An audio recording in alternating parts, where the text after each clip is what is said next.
Oh.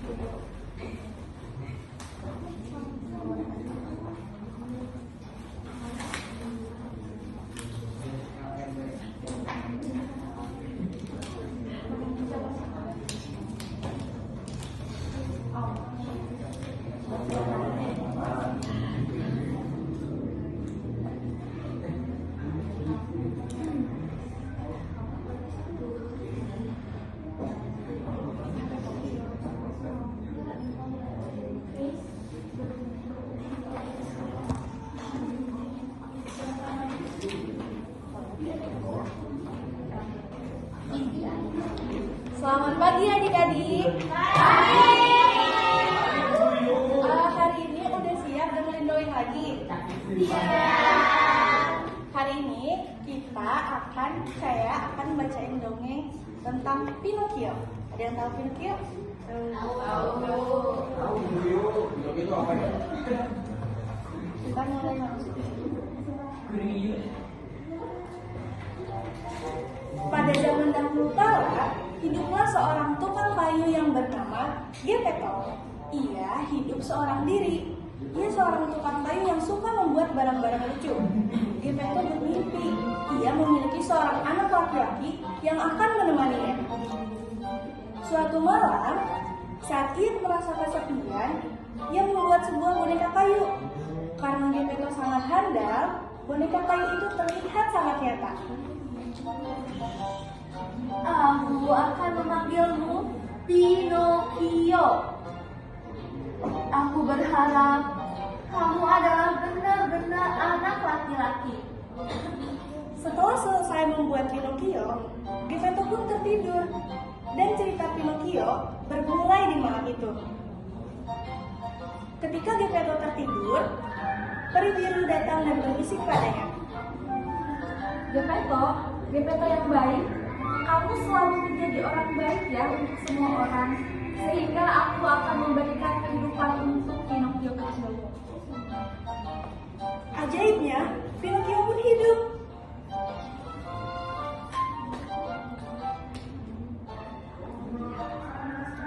Lihat aku bisa bicara, aku bisa berjalan, dan aku bisa menari-nari.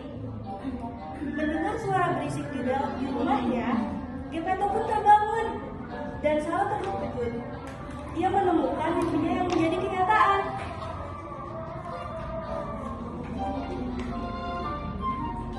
Boneka kayu anakku, kamu hidup? Pada keesokan harinya, Geppetto memberi Pinocchio uang untuk membeli buku dan mengirimnya ke sekolah. Pinocchio, sekarang kamu harus sekolah. Jangan berhenti sebelum... Oh iya, maaf.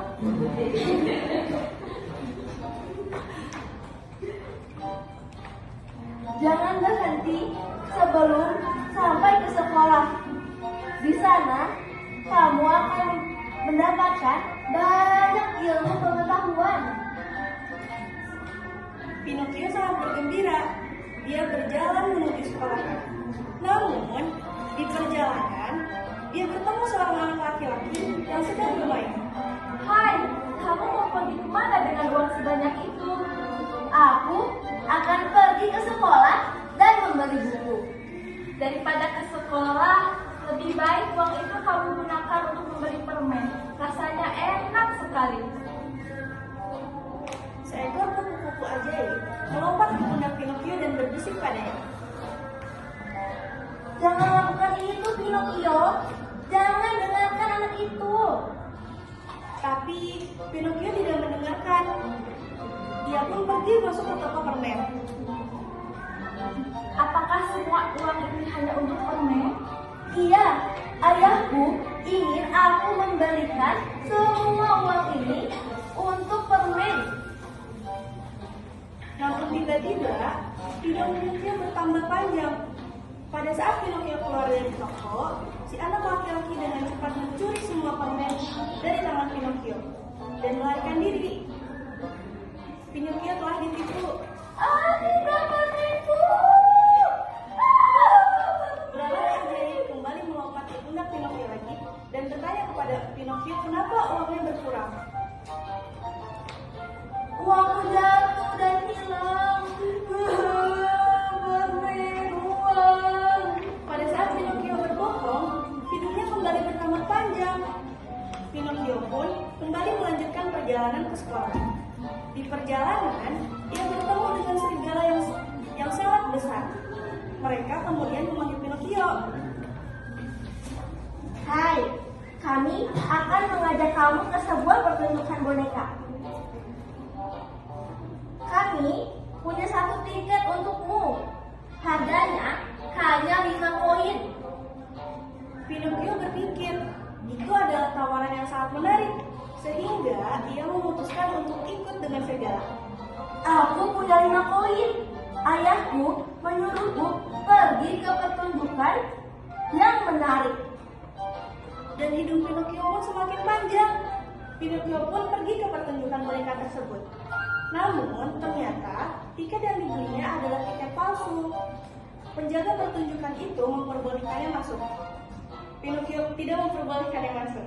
Pinocchio pun duduk sambil menangis.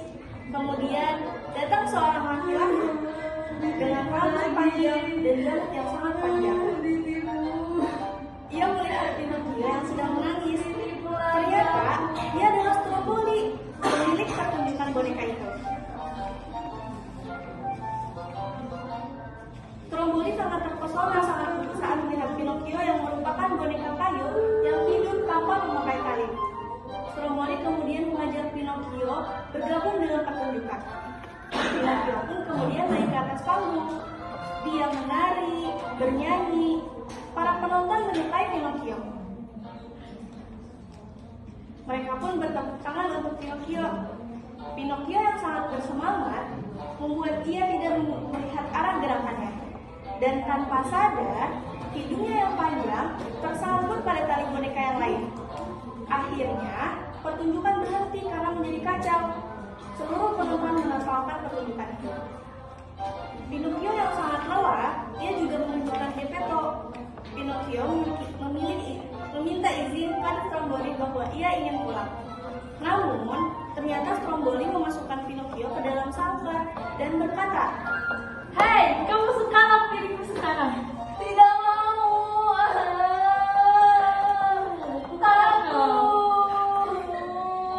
Ketika Pinocchio duduk dan menangis dalam sangkar, kupu-kupu ajaib muncul kembali.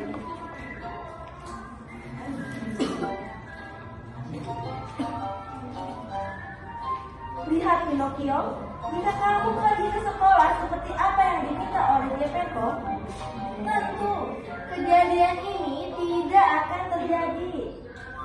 Kupu-kupu ajaib kemudian memberi kesempatan kedua untuk Pinocchio agar mau berubah. Dengan cepat, ia pergi ke rumah Geppetto dan memberitahunya apa yang telah terjadi pada Pinocchio. Segera Geppetto pergi ke pertunjukan boneka dan menyelamatkan Pinocchio dari sangkar Stromboli. Pencuri! Boneka itu milikku. Pinocchio berpikir dengan cepat dengan membuat jebakan sehingga Stromboli jatuh menimpa kotak boneka.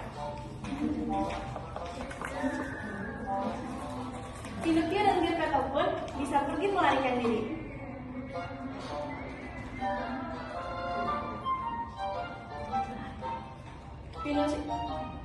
Pinocchio sangat malu dan akhirnya memutuskan untuk berkata jujur.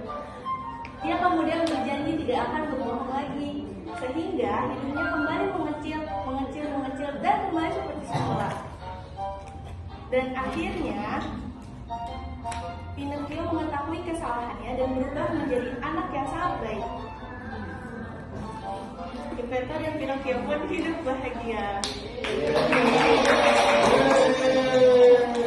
Dongeng ini memberikan kesan bahwa masalah yang dialami oleh Pinocchio karena sifatnya yang suka berbohong dengan orang tuanya. Namun pengalaman yang dialaminya mengubah Pinocchio menjadi anak yang patuh pada orang tuanya.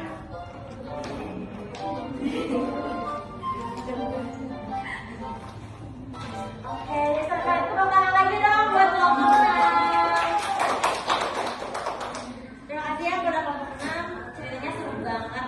Lanjut aja ya ke kelompok 7.